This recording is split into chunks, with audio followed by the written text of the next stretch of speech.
Soldiers of campaign learned to scale rock, ski, and survive, preparing for the war they were about to fight. The pivotal moment came, as the senator pointed out, in February 1945. A surprise Allied attack on the mountains in Italy. Imagine, it's pitch black, punishing cold.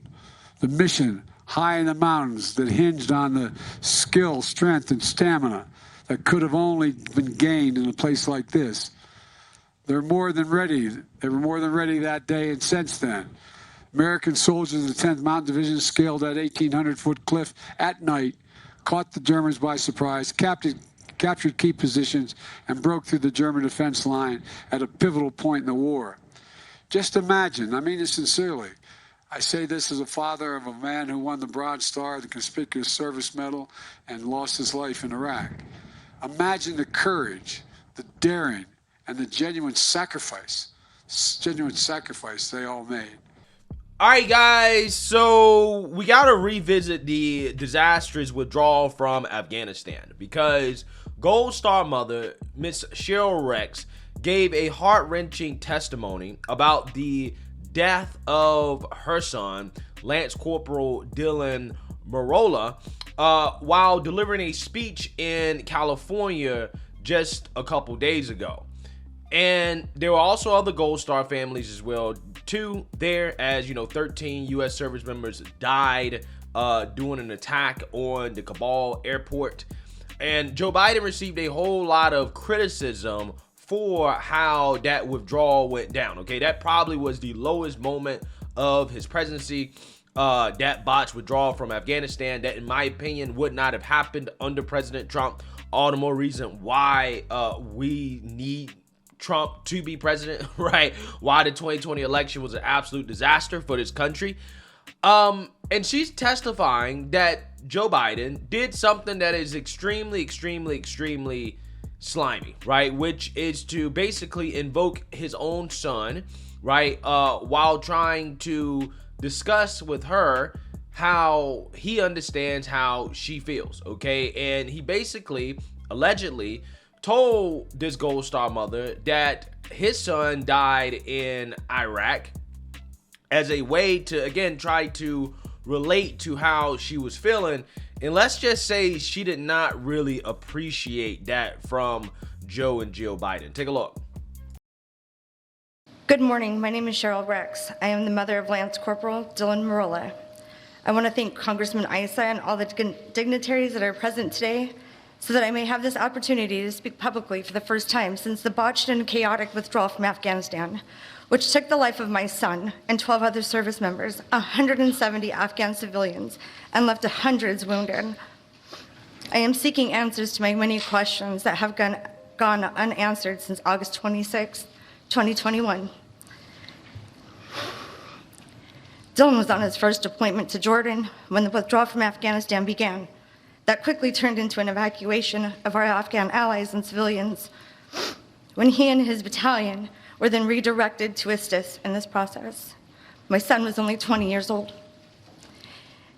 It begins with the moment when I saw 2 uniformed Marines awaiting my arrival to inform me that my son had been identified as one of the 13 service members that had been killed at Abbey Gate during Operation Freedom Sentinel, also known as Operation Enduring Freedom. I was told to pack an overnight bag and be ready to go to Delaware for a dignified transfer to receive my son's body. Myself and the other families of our 13 were awaiting for the plane arrival to the United States. When Joe Biden, our elected president, entered the room, when he approached me, his words to me were, my wife Jill and I know how you feel. We lost our son as well and brought him home in a flag-draped coffin. My heart started beating faster, and I started shaking, knowing that their son died from cancer and they were able to be by his side. Also wondering how someone could honestly, be so heartless to say he knew how I felt a little over 24 hours and learning of my son's death. After this encounter, I have never had any personal correspondence, nor has my son been honored or his name spoken by this commander-in-chief or his administration on what I feel is because of their failures and poor planning to exit our troops from Afghanistan. I returned home, and the following days, I started to receive phone calls from Dylan's commanding officers, which leads me to a conversation I had that stated, "Ma'am, we decided to hold Abbey Gate open for just one more hour in hopes to save a few more lives, knowing that the imminent attack was approaching the gate." That statement is ingrained inside my brain, knowing that they had closed the gate, my son would be alive today. I have wondered who gave that order to hold that gate open for one more hour, and for whom. Within the following weeks, Dylan's battalion began returning to Camp Pendleton, is when Marines had the opportunity to reach out to the families. I was very fortunate that I lived close enough to the base that several of the Marines came to visit me and began telling me their stories.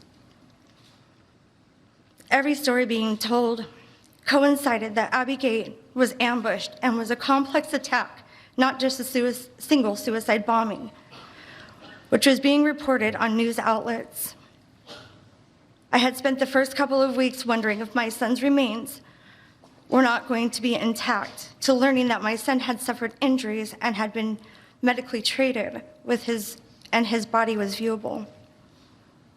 Whatever ounce of comfort that may have brought me, I knew I would be able to see my son one last time. I laid Dylan to rest, witnessing thousands of people from across our country offering their condolences and support, and again, nothing was brought forth from anyone in our current administration. The anger I held inside on how our 13 kids were not being recognized nationally was becoming prominent. How could so many people pay their respects, but nothing at all from the President of the United States on something he had conducted?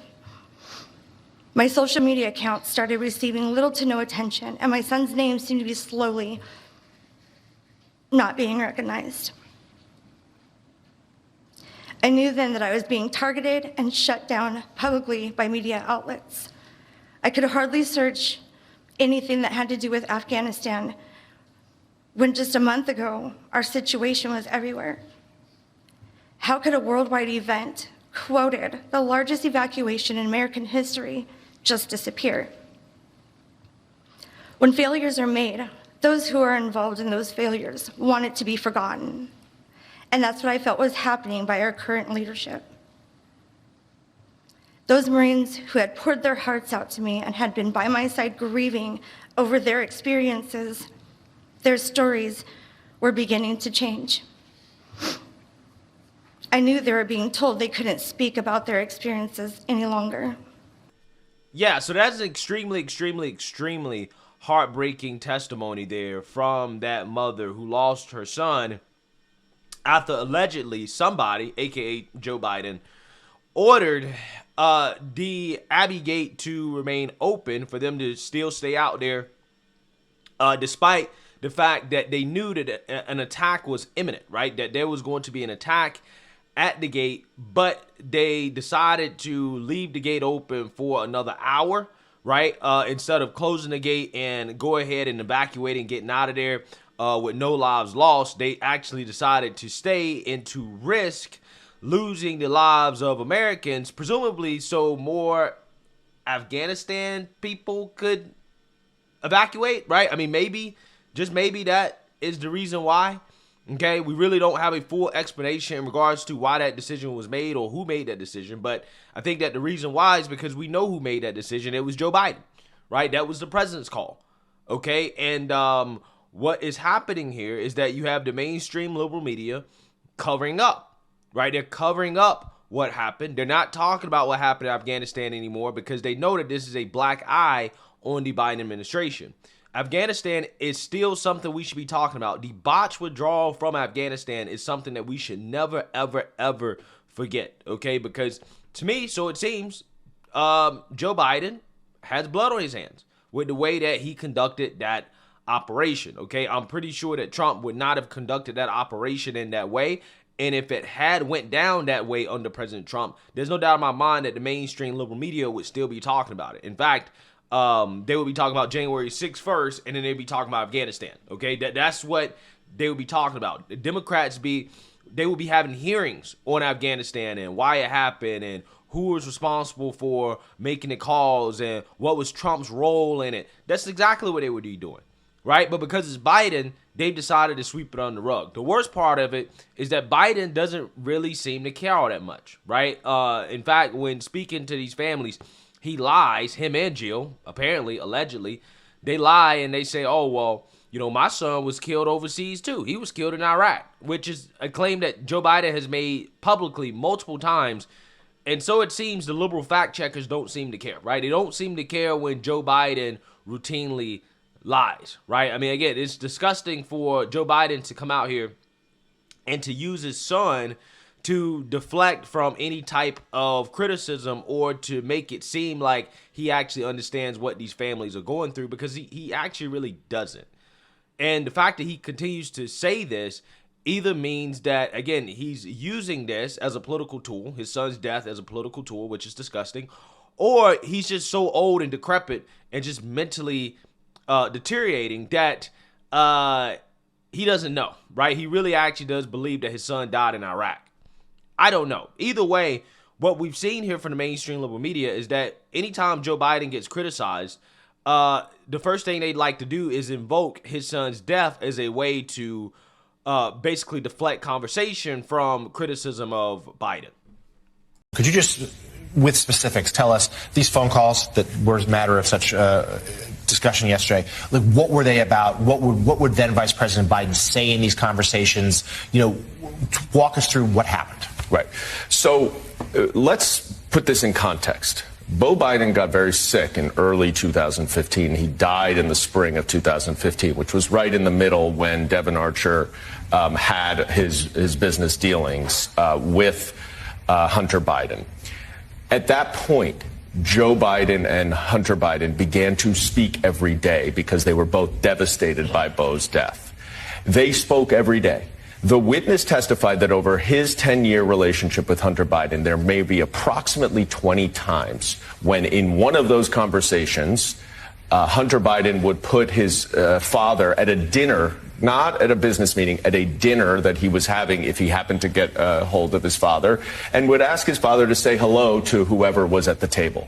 And that was essentially the extent of it. It was unclear, and the witness testified, this is not me saying that, the witness testified that a lot of times, most of the time, Joe didn't even know who the people were at the dinner table. So this was just simply, this may have been Hunter's effort to say, hey, this is, the vice president, this is my dad. But the critical part here for Congress, and that's what we have to make sure we understand, is that Joe Biden was doing nothing to benefit his son.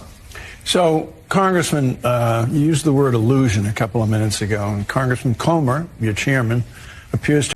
Yeah, so you see that, you heard that. Again, this is a disgusting trick that Democrats in the media pull anytime there's any criticism of Joe Biden, which is to invoke his son and to try to use his son as an excuse for his piss poor behavior and decision making.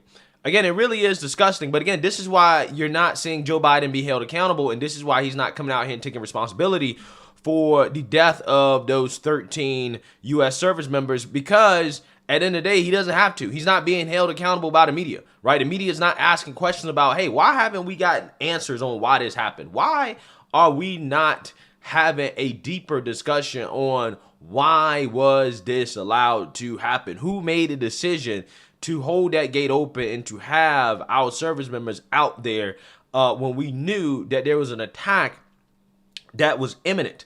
Okay, who made a decision? Who made that call? Why is that person not being punished? Why is that person not being fired? Why is that person not resigning? Why is nobody taking responsibility for the deaths of these 13 heroes that just simply didn't have to happen? It was unnecessary, right? Again, if this happened under Trump, the media would never stop talking about it. they will be screaming for Trump to take responsibility for it. But because it's Biden, they've now swept it under the rug, right? They swept it under the rug. They don't want to talk about it, okay? And then they also participate in the disgusting act of using Biden's son, okay, who did not die in the line of duty, okay, died from brain cancer, which who knows if he was exposed to chemicals underseas while, he was serving or whatnot, that may have contributed, but he didn't die in battle, right? He didn't die in battle. And the fact that Joe Biden keeps trying to allude to the fact that his son died in battle is just, again, it's disgusting. And it's something that should be called out. Stop using Biden's son as an excuse to deflect from Biden's piss poor decision making and the disaster that is his administration and his corruption, okay, the Biden crime family more specifically. I hope that these Gold Star families get answers, right? I really do, but I highly doubt that they will get any answers under this administration because this is the most least transparent administration in history, okay? Despite Biden promising to be transparent, they've been anything but transparent, especially on the topic of Afghanistan. So let me know what you guys think. Make sure you like, comment, and subscribe. Most importantly, share a Black conservative perspective. Peace.